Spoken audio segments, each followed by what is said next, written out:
Olá pessoal, bem-vindos à TV Galáctica, bem-vindos ao Conexão X. Eu sou Cris de Pascoal e hoje eu vou falar do efeito Lúcifer, atuando na psique dos espiritualistas, dos religiosos. E é um momento que nós estamos vendo muito isso acontecer, muitos líderes religiosos, caindo por conta do ego. Então vamos entender o que significa esse efeito Lúcifer a nível de psique. Bem, pessoal, a mente humana ela tem uma capacidade infinita aí para transformar qualquer um de nós em amáveis ou cruéis, compassivos ou egoístas, criativos ou destrutivos, e também fazer com que alguns cheguem a ser vilões e outros heróis. Bem, qualquer pessoa pode cometer crimes e demonstrar comportamento violento. Vamos deixar claro isso nesse programa. A noção de que somente pessoas doentes podem cometer atos extremos e reprováveis não é corroborado pelos estudos aí elaborados sobre esses assuntos pela criminologia.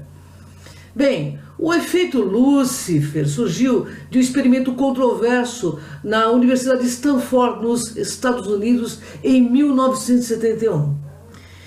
E, de certa forma, ele saiu do controle e desencadeou diversos estudos depois, como diversos fatores externos que poderiam favorecer o comportamento violento de qualquer pessoa. A partir desse experimento, o poder e a obediência passaram a exemplificar algumas das formas aí de facilitar esse tipo de comportamento. O experimento então surgiu no departamento de psicologia pelo psicólogo Philip Zimbardo com a intenção de analisar aí as consequências psicológicas do ambiente prisional. Para isso, pessoal, 24 homens aí que não tinham antecedentes criminais, que não usavam drogas e tinham um histórico de comportamento social bacana, foram colocados aí no porão do departamento. Então eles foram divididos em metades em celas com uniforme de prisioneiros e a outra metade então do lado de fora como uniformes de guarda. Então, meio a meio, prisioneiros e guardas. Vamos ver o que aconteceu a partir desse poder que foi dado para eles. O local foi alterado para parecer ao máximo com o ambiente prisional, e aqueles que seriam os guardas foram dadas informações sobre como agir com eles. Aí no decorrer do tempo, foi possível notar o comportamento de cada um mudando drasticamente, até o ponto aí, pessoal, em que o experimento precisou ser interrompido pelo nível de descontrole, principalmente dos guardas, que exerciam um poder degradante e humilhante sobre os prisioneiros, que em sua maioria obedeciam e não reclamavam das condições que lhe eram impostas. Olha que loucura esse experimento. Aí mesmo com a rebelião de um dos prisioneiros e a sua saída após um descontrole, os outros aí continuaram. Foram 6 dias com diversas atividades e dificuldades criadas pelos envolvidos que levaram a um pedido de finalização do estudo pelo estado emocional degradado dos 24 homens que participavam então do experimento. A partir desse experimento, foi possível notar o quanto o poder sobre o outro pode afetar o psicológico de alguém e até transformar alguém aparentemente espiritualista, normal, em uma pessoa agressiva. Olha, pessoal, esses dados foram muito importantes para perceber outros fatores que envolviam o comportamento criminoso, não analisando fatores individualmente, mas toda a parte biopsicossocial que pode envolver as pessoas a agirem de uma determinada forma. Presta bem atenção nesse programa para vocês terem noção de como o poder pode realmente ser um ópio e ele mexe com a psique humana. Então, desta forma, foi possível perceber que as situações do cotidiano podem também ser relevantes aí para o comportamento do que simplesmente o lado psicológico e biológico. O uso de regras e os papéis dados às pessoas fazem diferença no comportamento de cada um de nós. os nossos papéis na sociedade, pessoal, podem influenciar sim na nossa visão do mundo, tanto como autoridade como subordinado. Até a forma de se vestir aí e se colocar em um ambiente faz diferença, além da relação em grupo, que também influencia na mudança de comportamento. O evento histórico que pode melhor demonstrar aí esse tipo de comportamento na prática é o do nazismo, por meio dos soldados nazistas, como o caso de Eichmann, que foi um tenente-coronel. Ele era nazista também, que em seu julgamento afirmou ter solicitado a deportação de judeus para que fossem executados simplesmente por seguir ordens de forma impecável e realmente acreditar no regime nazista. Então olha o que é você acreditar em algo, né? Olha o que é você ser submisso a esse algo por conta da sua crença. Eu estou falando isso porque nós vamos chegar a falar dessa questão espiritualista no final. Por isso que eu digo, não acreditem em tudo, pesquisem. Hannah Arendt então analisou o julgamento desse nazista, né? E escreveu sobre a banalização do mal. Claro que foi nesse sentido, sendo muito criticada na época.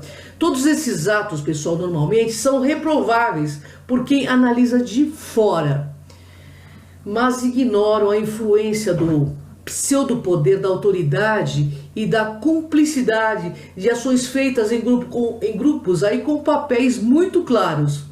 Outro exemplo é o experimento do Milgram, elaborado em 1962 por Stanley Milgram, que era psicólogo norte-americano e que envolveu obediência cega diante de um ato violento. Para isso, pessoal, alguns homens foram escolhidos para participar de um experimento onde eram separados entre professores e alunos, e cada um era colocado aí em uma sala separada. O professor fazia perguntas com a supervisão de uma pessoa de jaleco, enquanto o aluno em outra sala as respondia, escolhendo entre 4 alternativas.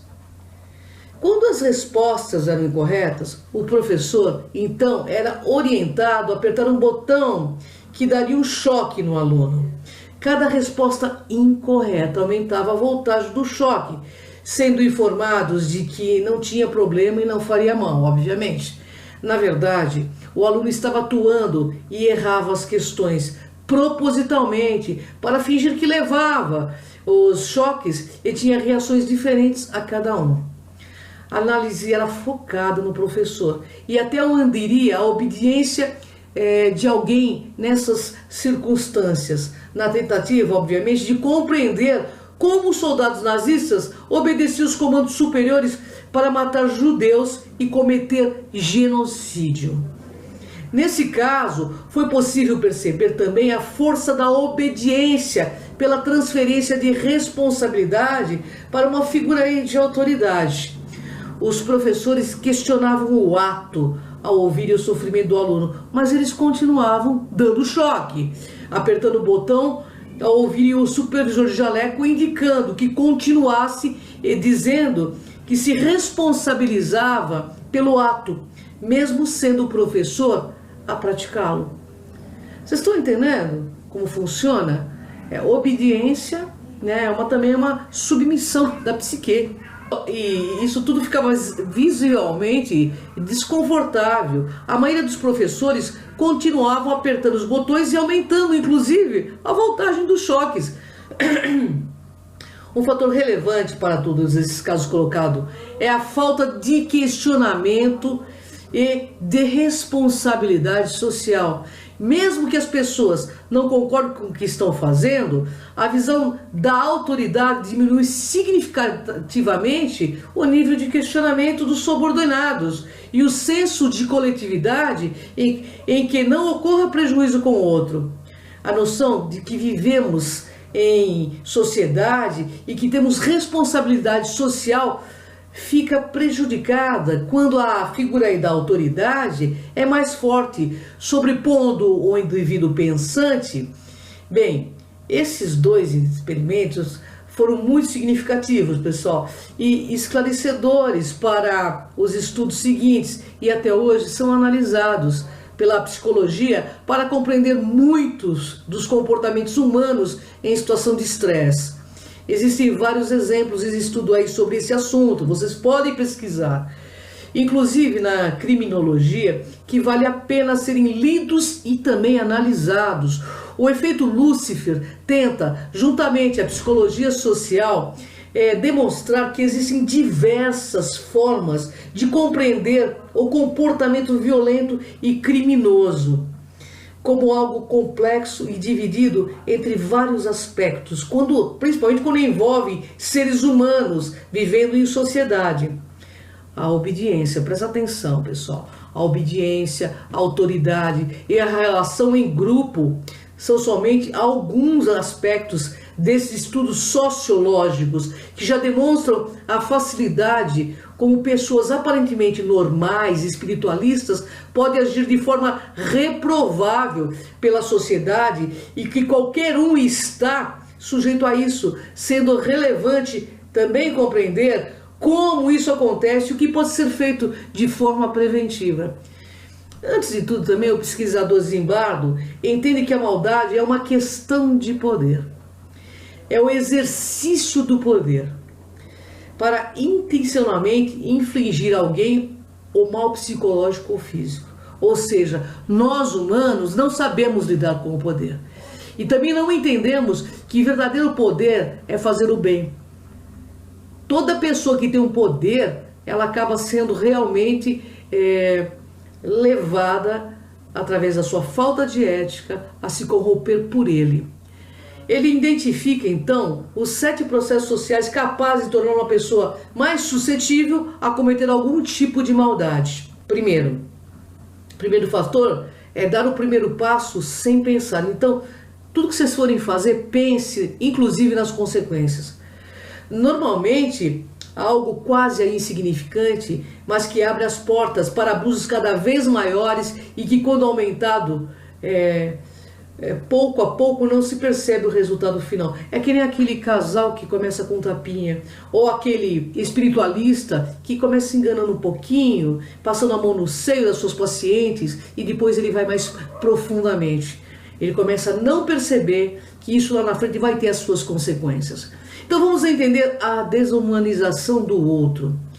É mais fácil fazer mal a alguém quando não se vê ou não se sabe quem é essa vítima.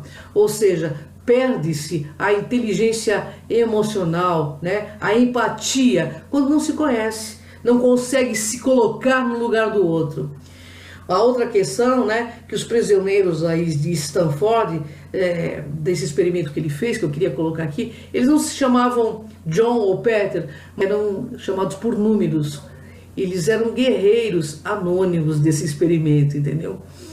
Essa desumanização própria, quando se está anônimo numa multidão, a maldade é diluída entre os demais.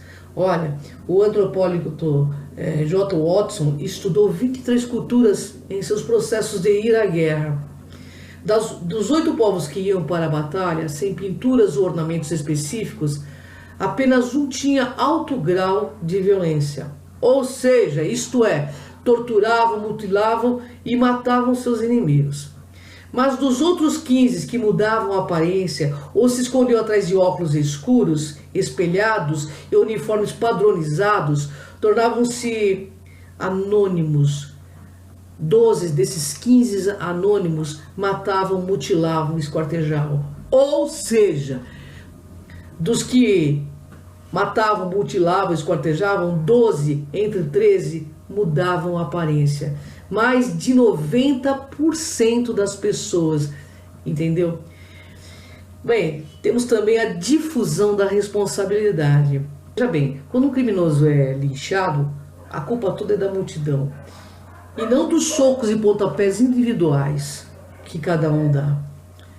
Mais do que a covardia do grupo que está fazendo isso, representa também na psique humana a diluição da culpa. Outro ponto é a obediência cega à autoridade, ao médium, ao pastor. Como demonstrado por Milgram, a autoridade também funciona como para-raios para a atribuição da culpa de quem apenas executa ordens. É só a gente olhar no caso do cãozinho aqui que houve no Carrefour. Aquela pessoa que trabalhava no Carrefour provavelmente teve uma ordem para executar. E ele quis executá-la com, né, um prazer sórdido. Ele nem questionou, porque ele não poderia ter feito aquilo sozinho. Teve alguma ordem de cima, mesmo que isso seja negado, né? Por isso que o Carrefour está envolvido. Bom, adesão passiva às normas do grupo, ou seja, odiar a torcida adversária, faz parte do ritual de vestir o uniforme do seu time, mesmo que seu irmão esteja do outro lado da arquibancada. Mesmo que você odeie uma pessoa que nunca viu apenas por causa das cores que ostenta. Pessoal, somos todos ainda tolerantes passivos à maldade através da inatividade ou indiferença. Nós estamos banalizando o mal. Muitas vezes o indivíduo não é responsável direto pela maldade, mas permite inabalável que ela seja praticada. Quando essa cadeia de eventos ocorre numa situação que não lhe é familiar, ou seja, onde seus habituais padrões de resposta não funcionam, você está pronto para perpetuar o mal e nem se dará conta disso. Neste momento é que a sua personalidade e princípios morais já estarão desligados. O pesquisador explica que a chave para tal comportamento está na situação em que a pessoa se encontra e na enorme influência que ela tem sobre os indivíduos. O sistema formado pelo conjunto de bases acadêmicas, cultural, social e política do indivíduo cria as situações que haverão de corrompê-lo. Isso tão da verdade que a gente viu aí vários presidentes que vieram do povo e quando estiveram no poder humilharam e tiraram tudo do povo.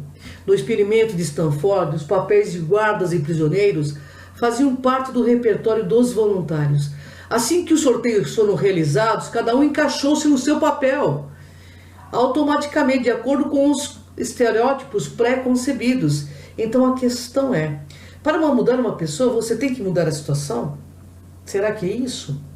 E se quer mudar a situação, precisa entender em que parte do sistema está o poder que deflagra, né, essa falta de empatia em você, em nós. É necessário, pessoal, identificar e remover do ambiente o elemento desta equação, determinante para que a pessoa assuma o papel de guarda sádico e mantenha-se ali. O pesquisador Zimbardo, ele esperava ainda que seus 30 anos dedicados ao tema pudessem ter esclarecido alguns tópicos no sentido de evitar que problemas semelhantes ocorressem novamente. Na pesquisa e nas suas demonstrações clássicas do poder, das situações sociais, distorcem identidades pessoais, valores e princípios morais longamente celebrados no momento que o aluno e soldados internalizavam o brutal papel de um guarda sádico. Nesse momento, o Pentágono insistia na tese que algumas maçãs podres haviam estragado todo o cesto, mas Zimbardo, né, o pesquisador, tinha certeza de que era o cesto que era ruim. Não necessariamente as maçãs. Para ele, as pessoas não podem ser consideradas inteiramente boas antes de terem sido postas à prova numa situação extrema, ou seja, ou de obediência ou de poder. O experimento é utilizado hoje em dia, pessoal, para demonstrar que a situação talvez tenha mais influência no comportamento das pessoas ou atribuição situacional, entendeu? A atribuição de disposição é a causa e está aí na própria pessoa, onde o poder mexe com sua psique e faça então desabrochar comportamentos maldosos. Então, por que isso seria tão diferente no ambiente espiritualista, onde a pessoa utiliza aí de religião, né, para enganar, explorar pessoas doentes, né, tipo o que ocorreu, o que está sendo denunciado com o caso João de Deus. O que aconteceu ali, que fez com que a pessoa deixou que seu lado monstro tomasse o lugar do médium, foi a teomania dele sentir-se Deus, o Todo-Poderoso. achando que nunca seria, né, denunciado. Assim ele pensa que pode tudo, que pode infringir qualquer lei, sem ser questionado pelos seus seguidores, ficando impune, porque se considera uma celebridade que está acima do bem e do mal. Foi tomado, obviamente, pelo lado egóico e demoníaco do seu próprio ser, né? O lado escuro da força, exercendo toda a sua teomania tomada por suas leviandade sexual desenfreada e, obviamente, aliciada por algum dos seus seguidores, sim, que eram, então, os submissos que o acompanhavam em algumas coisas. Uma menina nessa questão toda diz assim, que sai uma menina com a boca cheia de esperma e a seguidora diz assim, é ectoplasma. Por favor, né? Isso é brincar demais com a espiritualidade, entende? Então, existe uma aliança do mal também, né? As pessoas começam a normalizar o mal, ficar tudo normal, e não é normal ser mal. Muito provavelmente, então, a resposta para melhorar as pessoas está no ambiente em que elas vivem e no poder que elas pensam ter. Se você não tiver ética real e comprometimento com o trabalho espiritual, acaba nisso. O resultado mais previsível é que as pessoas que estão engajadas com determinados comportamentos como esse do João, elas também adotem algum comportamento, né, dele. Por isso que tem que ser denunciado. E fazem isso por influência do meio. Mas isso a gente vê não só nos espiritualistas, na política, na religião, em qualquer pessoa que acha que tem poder. Mas na verdade, todas elas têm a ilusão do poder. Porque o verdadeiro poder é a ligação, é a conexão com essa força chamada Deus. O que precisamos entender aqui nesse programa é identificar e eliminar as falhas do que nós chamamos de poder. Entender que o que nos torna tão opressor e negativo em que momento? Mas será que a palavra final do pesquisador Zimbardo é que todos nós, independente do nosso caráter ou inclinação, estamos fadados a cometer maldades várias vezes durante a vida, em virtude de uma combinação de eventos? Na verdade, não. Zimbardo acredita que somente entendendo a maldade e suas mais profundas causas e manifestações é que poderemos conhecer o antídoto. Autoconhecimento, pessoal, é a base para não cair nessas armadilhas do ego. Autoconhecimento é o início da jornada espiritual e é algo interno, é libertador, assim como autocura. É uma coisa interna. Portanto, não acreditem em tudo, não acreditem em pessoas que estão enganando vocês. Tenham discernimento para ver se tem lógica o que essa pessoa fala, o que essa pessoa faz. Pesquisem, estejam lúcidos na sua jornada humana. O verdadeiro poder é a nossa conexão com o nosso self. O verdadeiro poder é ter equilíbrio, seja qual for a situação que nos ocorra. É isto que você levará daqui, sepultura dentro e eternidade afora. Então vem comigo aqui nessa jornada. Gratidão, pessoal. Beijo a todos os componentes da TV Galáctica e a você, meu internauta. Um beijo no fundo do coração. Lucidez na jornada.